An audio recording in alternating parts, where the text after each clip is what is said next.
Are there certain programmes that whenever they're on TV, you make an effort to watch them again, even if you've seen them more times than you'll ever remember? One of them for me is Just Good Friends. It's been repeating recently on That's TV and I've been making an effort to watch it.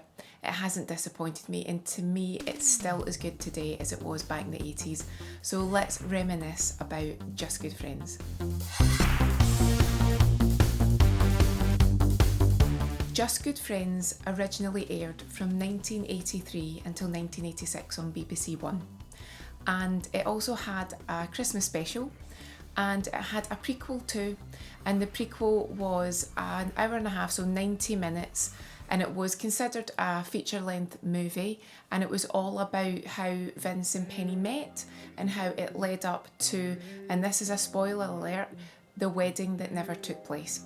Now, I watched it again recently at Christmas and I hadn't seen it for years, and again to me it still was so amusing and very funny, and it's very much of the time in the sense that we had quite a lot of comedies.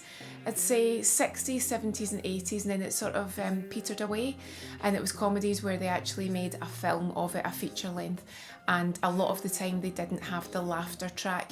Now, a lot of the time I say laughter track, but it was a studio audience, so it wasn't canned laughter. But this was one where you had to laugh yourself, basically. You didn't have the guide of the audience laughing with you, but still very funny and quite a lot of laugh out loud moments. As with a lot of John Sullivan, the writer's work though, you really did feel as if you got invested in the characters and their stories, and sometimes you found that character really funny and other times very frustrating. But again, I think that is the job of a good writer, to get you to invest yourself in that story. So if you haven't watched the feature-length film, I'd recommend it. We are both 19. No, I'm not 19. We're younger though, aren't we? We are younger. It's quite a telling lot the story of how we first met. It was all talked about in the first series, but now we're actually going back to show you the story of how they first met. So the main characters in Just Good Friends are Vince and Penny, and again, spoiler if you haven't watched it, they have very much got a history and they bump into each other in a pub, and you find out as the viewer that complicated history. They should have got married, they nearly got married, they didn't, and there's clearly a lot of unfinished business. So Vince Pinner is played by Paul Nicholas. Now for us in the UK, and possibly if you are a musical theatre lover or you're familiar with his music career, because he was on Top of the Pops in the 70s, then Paul Nicholas is a very successful actor, singer. He was also in Jesus Christ Superstar in addition to many different roles, and as I say, you might notice him from, or you might recognise him rather, from so many different roles that he subsequently played. But a lot of his career, not the theatre career, but a lot of his television career stems from Just Good Friends, because that really was his big break. Then you have got Jan Francis, who played Penny Warrender, and again a lot of people know Jan from her theatrical and acting career, but much more serious. She was in Secret Army, which is probably the most famous of all prior to Just Good Friends. And something quite interesting there is that they both didn't think that they'd get the part. Now, I've seen this online, it was on a forum, and I'll link you to it because it's quite interesting. And also, in addition to the forum, it was also in an ITV show from 2007. I think it was called That's What I Call Christmas, with Fern Britton and Ronnie Corbett presenting. They are actually interviewed where they say that they both didn't think they were quite right for it, because Jan Francis hadn't done comedy before and she thought maybe she wasn't the right type of actor for it. And then you had Paul Nicholas, who had his theatrical and his singing career, and he didn't know if he was quite right for it because it would have been his breakthrough role. Subsequently, she did get the part, he did get the part, and it led to many successful acting roles afterwards. But isn't it interesting that neither thought they were right for it? Right, well, I think Penny probably made a lot of money because she became quite a good businesswoman, and I think she went on to make a lot of money, very successful. I think they probably split up. Why did you split up? Because I'm probably with a younger woman. No, it's not true. The other interesting thing that, again, I read was that reportedly, when you see a low, and it's very much inspired by Secret Army. The role of Michelle, which as you'll know is, listen very carefully, I shall say this only once, she was based on Jan Francis's role in Secret Army, and reportedly she wasn't best pleased about the interpretation. So I don't know if that's true or not, but I'm guessing maybe as time went on she would have mellowed to it. But I can imagine if you've created this very serious role that's had a lot of accolades, then to see somebody take the, what we say, extract the water, maybe not something that you would take brilliantly to begin with, but I bet anything that subsequently she found it quite amusing. But yeah, apparently hello, there's a lot of Secret Army there, and Michelle is heavily based on Jan Francis's part. You've then got Penny's mum, Daphne, played by Sylvia Kay, and people of a certain age will know Sylvia Kay from so many roles. She was on TV a lot. Just off the top of my head, I can think of The Professionals. There was a show called Rooms, which was set in a building where they actually rented out rooms, and for a good few series in that, she was, I think, the landlady. And again, The Professionals, she stands out to me in one of the particular episodes. I'm going to do a Professionals video soon. Also, if you watched Shelley with Hugh Bennett, she was Shelley's mum, and she made some great appearances in that. That's only to name a few. And Penny's mum in the show is quite snobbish, does not like Vince, and you can understand why after what he did to her daughter, but I'm not convinced she liked him at the beginning anyway.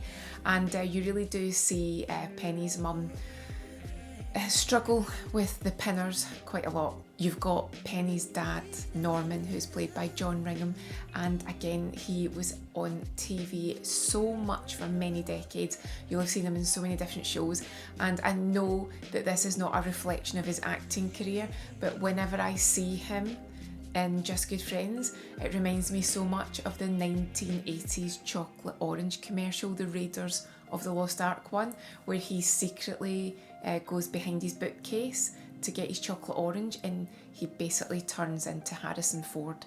If you know, you'll know, and it was such a famous advert. Do you think it's all right to leave George there on his own? Oh, yes. But aren't you afraid he might find your chocolate orange? No, I think it's quite safe.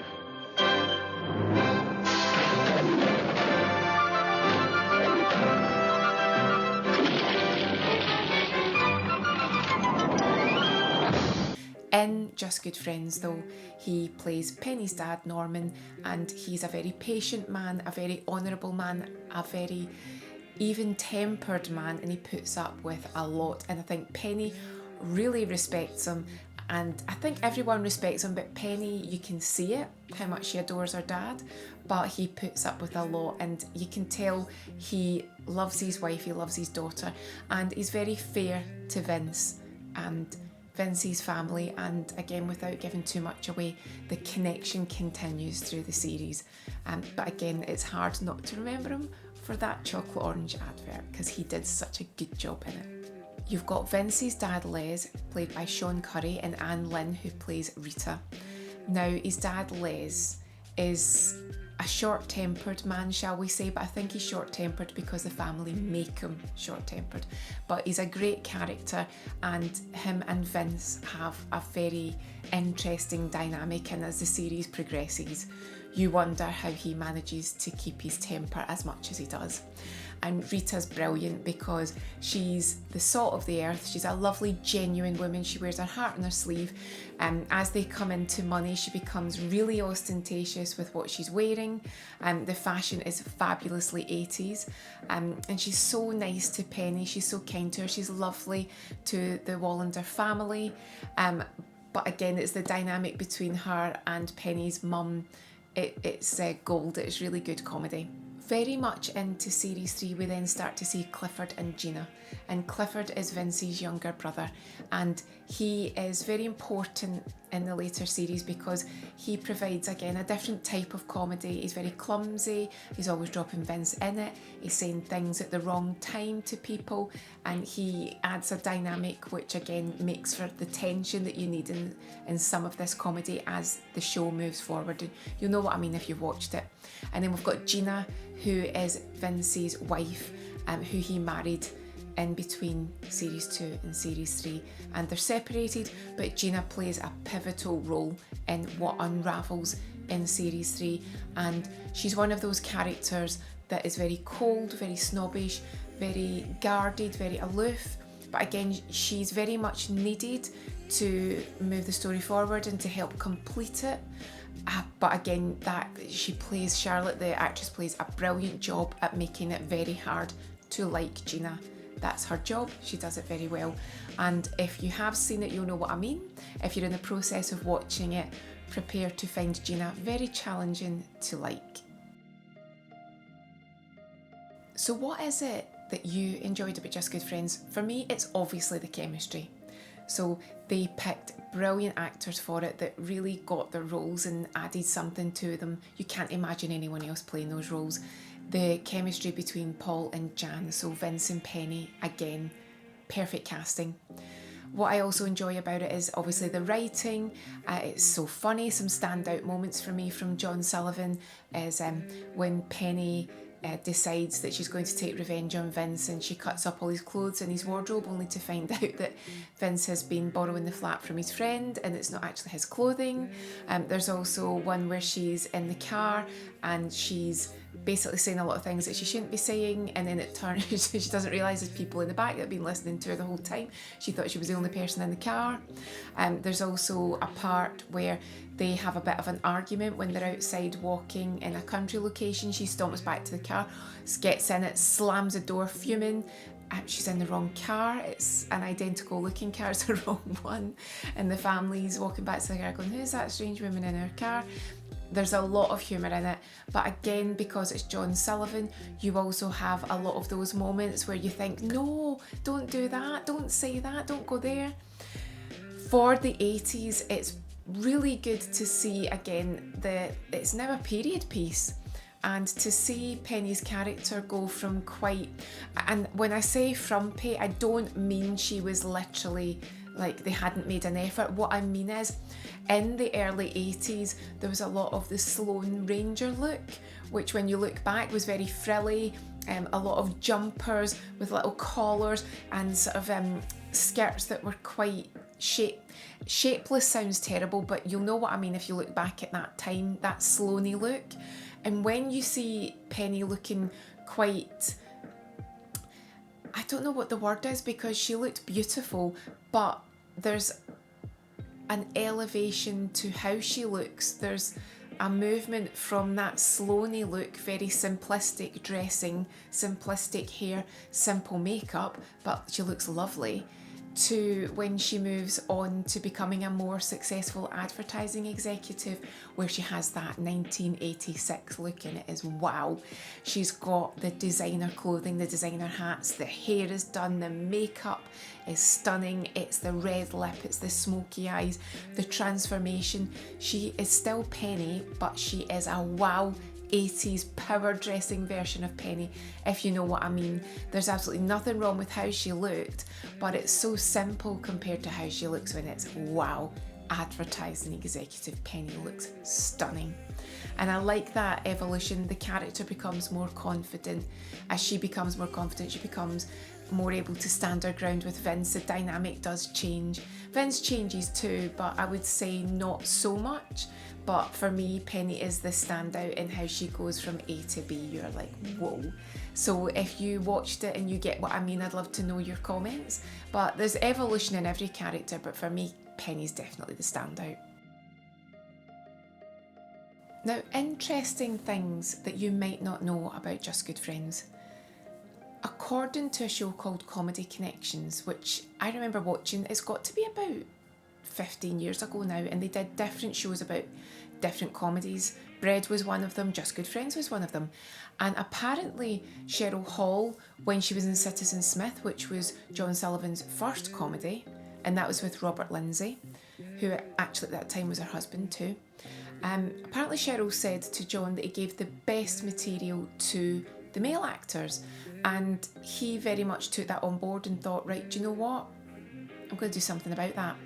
So remember, he also did Only Fools and Horses, which again, very strong male characters.